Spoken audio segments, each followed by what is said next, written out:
दोस्तों, जब भी आप कोई भी स्ट्रक्चर या हम कोई अनोखी चीज देखते हैं और अगर आपका मन थोड़ा सा भी जिज्ञासु है तो आप उसे देखकर ये जरूर सोचते होंगे कि इंजीनियर्स और साइंटिस्ट ने इसे कैसे बनाया होगा। तो आप लोगों में से कई लोग ये जरूर सोचते होंगे कि आखिर नदी समुद्र में ब्रिजेस कैसे बनाए जाते हैं। वहाँ तो हर वक्त पानी होता है, जिसकी वजह से कंस्ट्रक्शन मटेरियल कैसे इस्तेमाल कर लेते होंगे और सैकड़ों चैलेंजेस को पार करके इन अनोखे पुलों को कैसे बना लिया जाता है। तो दोस्तों, जानेंगे सब कुछ आज की इस अनोखी वीडियो में। बस वीडियो को लास्ट तक जरूर देखें ताकि आपसे कोई भी महत्वपूर्ण जानकारी मिस ना हो जाए। दोस्तों, हम सबको ये बात तो मालूम ही है कि ये पानी पे बने ब्रिज हमारे लिए कितने जरूरी हैं और अगर ये ब्रिजेज ना होते तो आज भी कई सारे गांव, कस्बे और शहर एक दूसरे से कटे होते और इन्हीं ब्रिजेज की ही मदद से हम पानी के ऊपर से निकलकर ही अपना टाइम, फ्यूल और पैसा भी बचा लेते हैं इन्हीं ब्रिजेज की मदद से।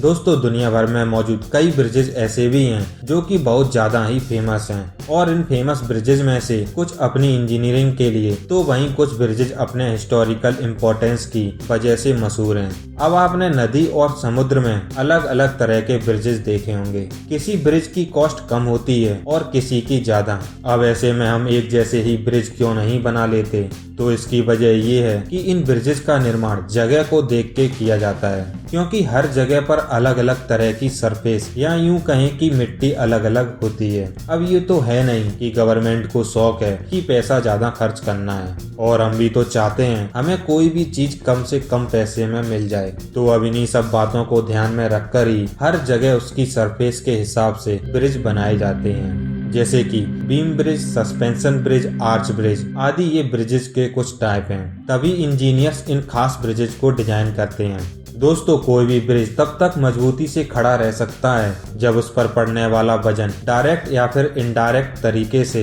जमीन में ट्रांसफर हो जाए। किसी भी ब्रिज पर लाखों टन का भार हो सकता है, लेकिन इन सब के बावजूद भी ये मजबूती से खड़े रहते हैं, क्योंकि इनका सारा का सारा भार खम्भों पर टिका होता है और ये भार खम्भों के जरिए होते हुए ही जमीन में ट्रांसफर हो पाता है, जिसकी वजह से ये सेफ बने रहते हैं। लेकिन वहीं जब बात आती है ब्रिज को पानी में बनाने की, तो अब सबसे बड़ी चुनौती होती है इन ब्रिजेस के फाउंडेशन को बनाने की। अब जहाँ पे पानी जितना गहरा होगा, फाउंडेशन बनाना उतना ही मुश्किल हो जाता है। अब ऐसे में फाउंडेशन मजबूत बनना ही चाहिए, क्योंकि पूरा ब्रिज इन पिलर्स पे ही तो टिका होगा।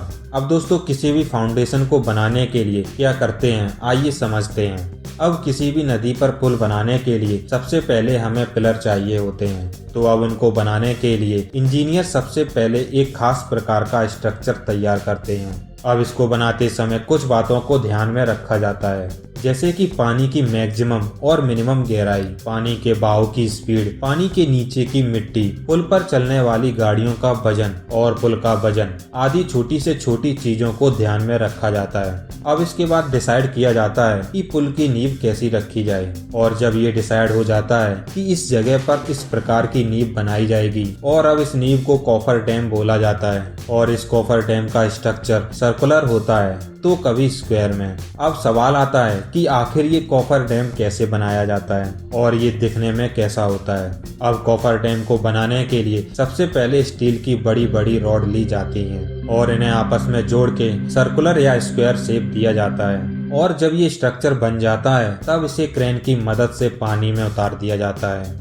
अब उस जगह पर अच्छी तरह से सेट हो जाने के बाद उस कॉफर डैम के अंदर के पानी को पंप की हेल्प से बाहर निकाल दिया जाता है। अब इसके अंदर सिर्फ एक सूखी और खाली जगह बचती है। तो अब शुरू होता है खेल पुल को बनाने का। अब इस पिलर को बनाने के लिए इसके अंदर कई सारे वर्कर काम करते हैं और इस पिलर को बनाते हैं।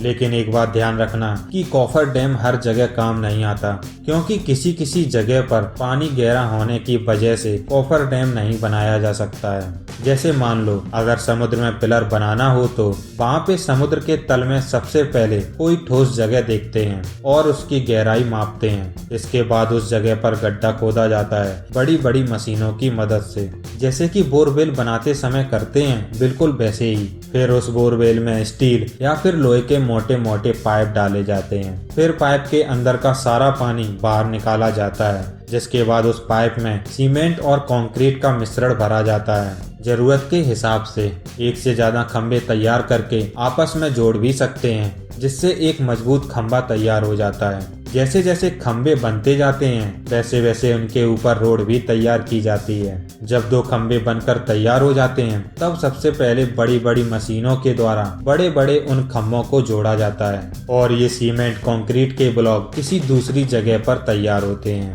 ब्रिज का आधा काम बाहर कारखाने में किया जाता है और आधा काम समुद्र या नदी जहाँ पर पुल बनाया जा रहा हो।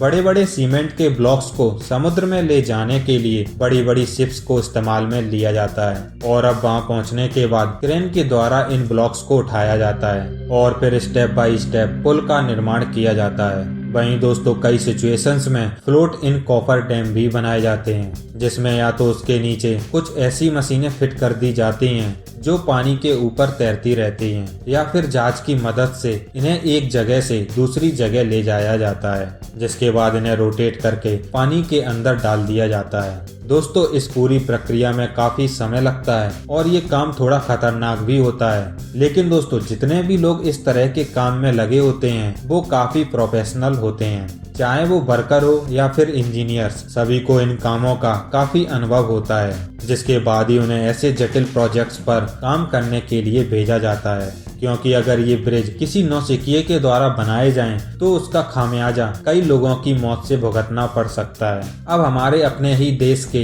मुंबई शहर में स्थित बांद्रा बरली सी को ही ले लीजिए। इस 5.6 किलोमीटर लंबे स्टील के स्ट्रक्चर को इंजीनियरिंग का बेहतरीन नमूना कहा जाता है, लेकिन पानी के ऊपर इसे बनाना आसान नहीं था। ये एक बहुत ही लंबा और चुनौती भरा सफर था, जिसे कि 11 सालों की कड़ी मेहनत और लगभग 1.25 लाख करोड़ के खर्च के बाद हमारे इंजीनियर्स ने उसे पूरा कर दिखाया।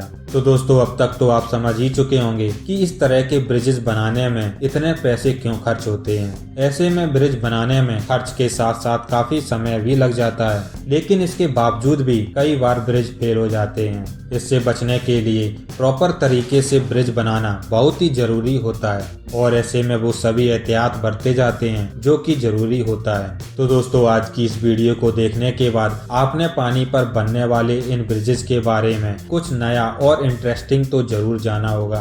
तो दोस्तों इसीलिए इस वीडियो को लाइक करें और अपने दोस्तों को भी शेयर करें। साथ ही साथ अगर आप हमारी ये वीडियो पहली बार देख रहे हो तो इसे सब्सक्राइब जरूर करें और नोटिफिकेशन बेल आइकन को दबाना मत भूल जाना दोस्तों, ताकि आपको हमारी हर एक इंटरेस्टिंग वीडियो टाइम पर मिलती रहे। तो अब फिर मिलते हैं किसी और एक नई वीडियो में। फिलहाल आज के लिए बस इतना ही।